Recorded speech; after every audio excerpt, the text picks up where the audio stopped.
Or G-Force Bond, is it? Good to see you. What about asteroids?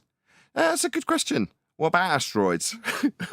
What asteroids? Asteroids, that means that they've entered the atmosphere within the heliocentric belief system that's derivable from angle measurements from a flat Earth. Yeah, asteroids require a flat Earth for that belief, but that is contradictory. Sure, but there's a physical connection that's been asserted in terms of rocks that would be soil physically coming from the sky. People are under the impression that that actually happens.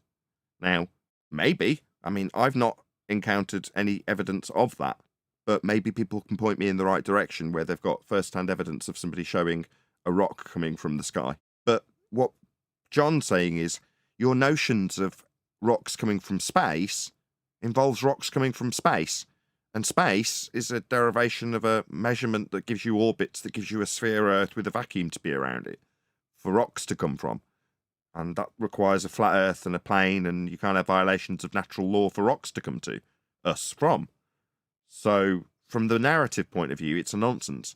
But from the ideas that I know people have from a lot of movies, and even claim to be encounters with rocks that are found on the ground that are said to have come from the sky.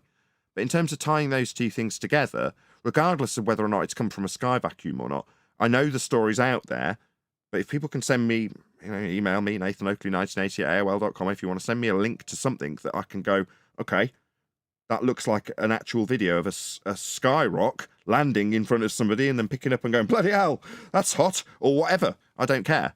But if you can show me that soil comes from the sky, I'll be intrigued. But it still won't change the nature of the surface you're standing on. No.